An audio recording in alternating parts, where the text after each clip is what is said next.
Hello, my friends, and welcome back to the What If Project vlog. My name is Glenn Siepert. I'm the host of the What If Project podcast, the face of the vlog, the fingers behind the blog. Welcome.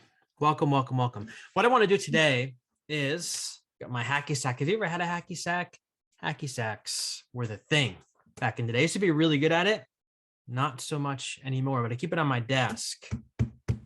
For what reason? I don't know. Sometimes I get up and I try to do it, get a little bit of space behind me.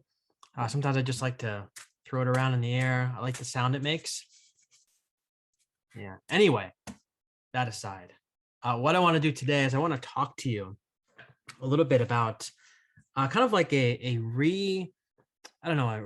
reset, I guess, like a reset of the not the expectations, but a reset of what this channel is about, what the podcast is about, what the vlog is about, what the blog is about, what I am about as a human being trying to make my way through the world. And I want to do that because this channel has picked up a lot of subscribers over the last couple of months.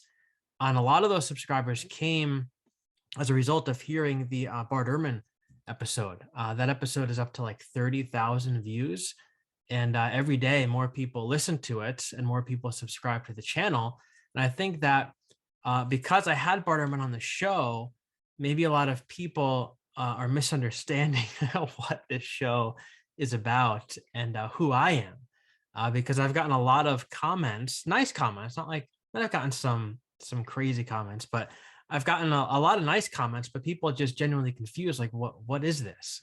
Like, I heard you talk to Bart Ehrman, and now you're doing this, vlog, this 20-minute vlog about some Bible story, and you're talking about God. Like, what do you believe? Like, do you believe in God? Like, do you not believe in God? Like, I thought you were like an atheist or an agnostic or something. And so what is going on? Who are you? Like, what is this channel about? And so that's all fine. There's nothing wrong with those questions, but I just want to make sure that as people subscribe to this channel, you know what you're getting into and you know what this thing is all about. So a little bit of my background, a little bit of the history of the podcast, and I don't have any notes in front of me. I just kind of wanted to turn this on and share with you a little bit from my heart. So I hope that that's okay with you. The podcast, the What If Project. The What If Project consists of multiple pieces. So you have the podcast piece, which is on Spotify, iTunes, or Apple Podcasts, whatever. It's on Pandora, it's on Google. It's all over the place. Wherever you listen to podcasts, chances are pretty good it's going to be there. So we have the podcast piece. And the podcast, we're up to like 180 something episodes. And so we've been doing this for a while, an episode every single week. Some weeks we do multiple episodes, but 180 episodes. Then we have the vlog, which is this piece, and it's relatively new.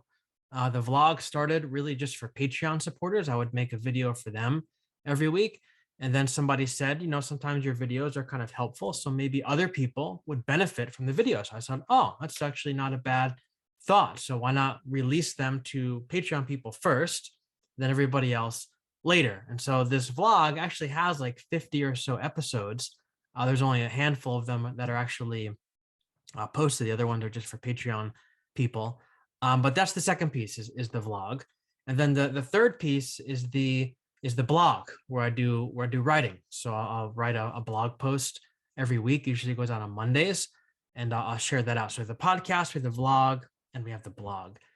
And the project itself, the thing that is the umbrella over all of those things, the What If Project, it asks the question, what if there are ways of thinking about God and faith and spirituality and the Bible and Jesus and the cross and heaven and hell and LGBTQ people and all these different things that are just wildly different than whatever our traditions have handed us? And so most of our listeners, like myself, kind of fall into that category of ex-evangelical, right? We used to be evangelical, now we're not. So we're deconstructing, we're asking a lot of questions, we're rethinking a whole lot of things. And so that's kind of who this podcast is geared towards. There's a lot of people in that group who don't believe in God anymore. So they would identify as an atheist or an agnostic, but yet they're still open to hearing about some things. And so they listen to the podcast. There's some people who are still evangelical. They're still part of an evangelical church, but they're asking a lot of questions. So they listen to the podcast. There's some people who have left the church altogether, but they still believe in something. They just don't know what it is. And so they're exploring. So all sorts of people listen to the podcast and watch the vlog and read the blog and follow the social media stuff and do all the different things. Lots of different people. And so kind of the illustration I've used for the What If Project is that it's kind of like a lifeboat that trails behind the ship of evangelicalism or the church or whatever. And it's picking up people in the water, people who have jumped off the ship. Maybe they were thrown off the ship. Maybe they accidentally fell off the ship when they were asking questions and they slipped on a question and they fell overboard and they're out in the water and they're in this water. There's a sea of doubts. There's a sea of questions around them and they don't know which end is up, and they're asking questions about heaven and hell and Jesus and the cross. And oh my goodness, the whole thing is coming apart. I no longer am welcome in that tribe I used to be part of up on the ship. What am I going to do? And here comes the What If Project lifeboat, and it invites you to hop in and get dry and ask your questions and to be accepted and welcomed for who you are, without any fear of being hit over the head with a Bible, slammed in the face with a Bible verse or anything like that. Everybody here is welcome to just be themselves and to ask their questions. And so that's the What If Project. And a little bit about kind of the background of it is it started, it has a crazy story of the way that it started. And it's a long story. Let me try to give you the condensed, shortened version. The project started when I was in seminary. I went to Bible college, graduated in 2004. Then I went and got my master's degree at Alliance Theological Seminary. I graduated from there in like 2007-ish. I left there and I got a job at a church because I wanted to be a pastor. That's like what you do, right? When you go to seminary, you're a pastor. And so I went there and I interviewed for a whole bunch of positions in different places, found a church I thought was going to be cool. Landed there and I loved it. I loved a lot of it. There's a lot of things I loved. I loved the preaching. I loved the teaching. I loved the meeting with people. We had a diner down the street where I'd meet with members of the congregation to talk about life and God and their questions and faith and all these different things. I enjoyed doing funerals, oddly as that might sound, but the church was much older.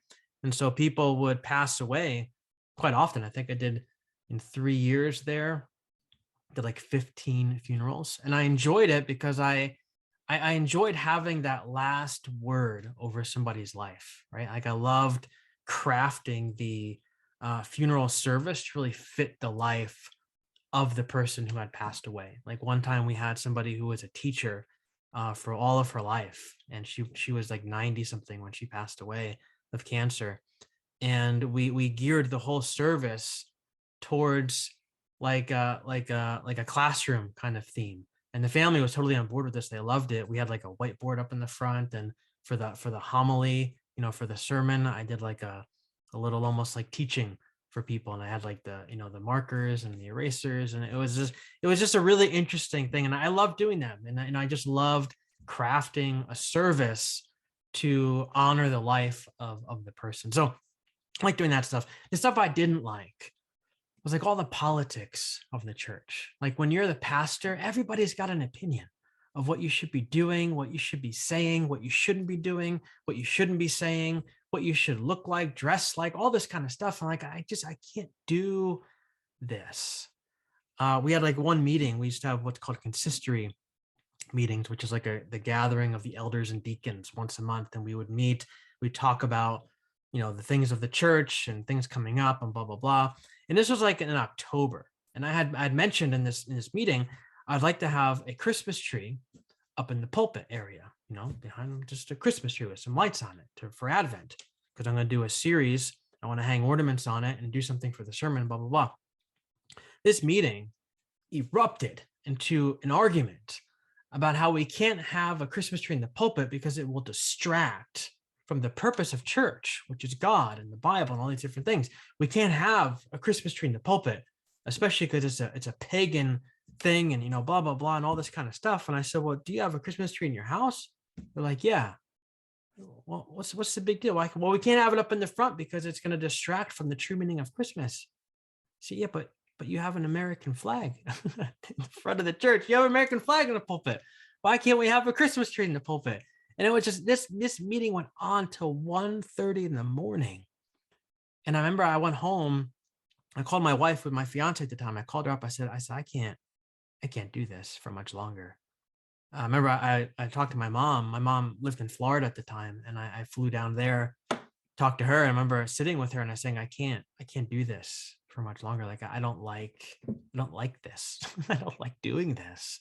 I don't like these conversations. I don't like this at all. And so I left there and I got a job at Apple. I worked for Apple for 10 years. While at Apple, we worked on a church plant, what we did for a few years in our garage.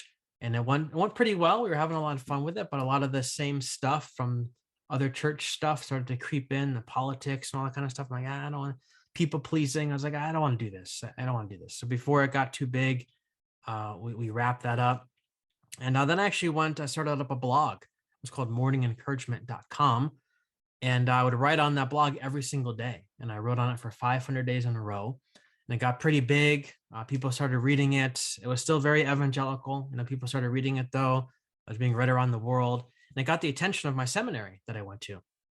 And so the dean reached out to me and he said, hey, I'd like to invite you into the doctoral program. And I said to him, like, are you supposed to have your life figured out, when you go into a doctoral program? Like, I've been working for Apple at that point, it was like for 6 years.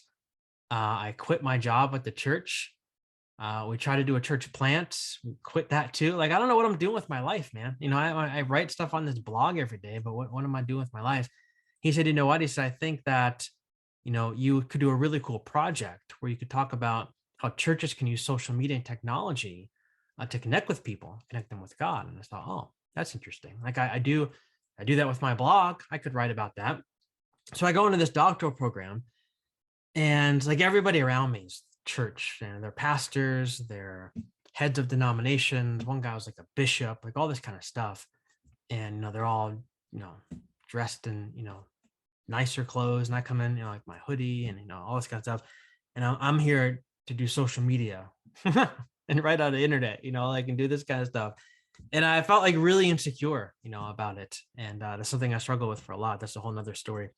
But, I kept with it. And I wrote the dissertation.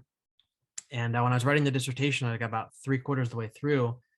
And I had this idea to start this podcast and to really ask questions. And I wanted to do that because I was asking questions myself. And that's a big piece. Like this whole podcast, the blog, the vlog, the podcast, all birthed out of everything that I was going through and am going through in my own life. In like the second year of the doctoral program, I mean, it was the first year. I don't remember off the top of my head, but it was like really early on, maybe halfway through, whatever. My wife and I, we had a miscarriage, and that propelled me into all these different kinds of questions about God. And then we got through that and we got pregnant again, and our daughter was born, and she was in the NICU. And my wife was, she was still out, and I had to run with the doctors down the hallway to the NICU. And I'm in the NICU, had my hand in the tank. Like there's a tank and you can put your hand in there. And I remember my daughter grabbed onto my pinky and she squeezed it, right? And I started to ask questions in my head, like, how is this baby sinful? How does this baby have a sin nature? How is it true that if this baby grows up, doesn't believe the right thing, then it's going to go to hell? And this stuff started to unravel in my head. And then I remember one night I was reading her children's Bible, and I got to the part about the crucifixion. Now, it wasn't too gory because it's a children's Bible, but the whole message in there was that God is mad at our sin and Jesus had to die to take away our sin. I remember I said to my wife, like, I can't read this to her. Like, I don't know what's going on with me. I believe this stuff my whole life, but I don't think I believe it anymore.